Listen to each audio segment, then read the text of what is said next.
শীতকাল তো মোটামুটি টাটা বাই বাই বলেই দিচ্ছে, তাই ভাবলাম শীতকালটা চলে যাওয়ার আগে এরকম ছোট্ট ছোট্ট আলু দিয়ে একটু আলুর কাবলি বানানো যাক।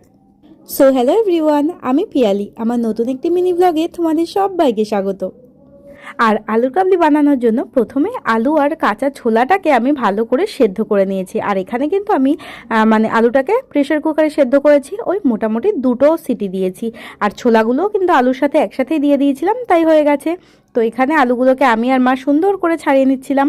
আর জানো তো, এই সেদ্ধ আলু ছাড়াতে কিন্তু আমার বেশ ভালো লাগে। শীতকালে বিকেলবেলা এরকম চটপটা খাবার খেতে কিন্তু মন্দ লাগে না, তাই না বলো? তো আলুগুলোকে ছাড়িয়ে নিয়ে এখানে আমি একটা ছুরি দিয়ে অর্ধেক করে নিয়েছিলাম। আর এখানে তো দেখতেই পাচ্ছ সেদ্ধ ছোলা রয়েছে, তোমরা চাইলে এর মধ্যে কাঁচা ছোলাও অ্যাড করতে পারো। তো দেখে নিই আর কি দিচ্ছি।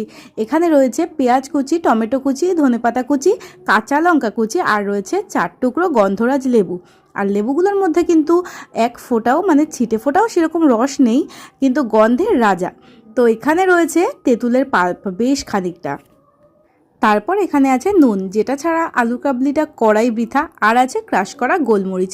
আর এই গোলমরিচটা কিন্তু হালকা একটু ক্রাশ করা, একেবারে গুঁড়ো নয়। তো আর কি, এই সব ইনগ্রিডিয়েন্টসগুলোকে একসাথে আলুর সাথে মিশিয়ে নেব। আর একটুখানি ভালো করে নাড়াচাড়া করে নিলেই আমাদের আলুর কাবলি একদম রেডি। আর তোমরা কারা কারা আলুর কাবলি খেতে পছন্দ করো সেটা কিন্তু অবশ্যই আমাকে কমেন্টে জানাবে। আর এখানে আমি নুনটা পরিমাণ মতনই দিচ্ছি, কারণ আমার কিন্তু অলরেডি আগে থেকে আলু আর ছোলা যখন সেদ্ধ করছিলাম নুনটা দিয়েই সেদ্ধ করেছিলাম। আর এখানে লেবুটা এতই শক্ত ছিল যে আমি মোটেই চিপতে পারছিলাম না, তাই মা আমাকে লেবুগুলো ভালো করে চিপে দিয়েছিল। এইবার বাকি ইনগ্রেডিয়েন্টসগুলোও দিয়ে দেবো, ওই যে সব কিছু যেগুলো কুচিয়ে রেখেছিলাম, টমেটো, ধনেপাতা, কাঁচা লঙ্কা আর পেঁয়াজ, সব কটাকে এবার ভালো করে নাড়িয়ে নেব। আর বেশ খানিকটা গোলমরিচের গুঁড়ো দিয়ে দিচ্ছি।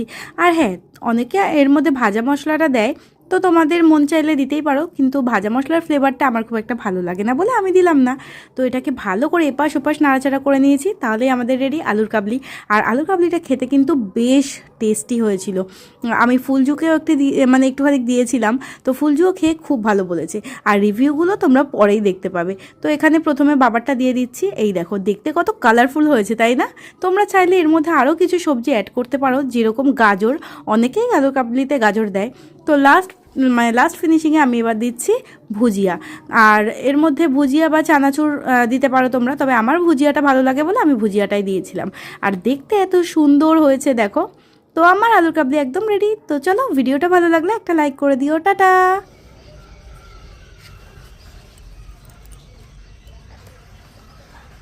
কিরম? খুব ভালো, খুব ভালো।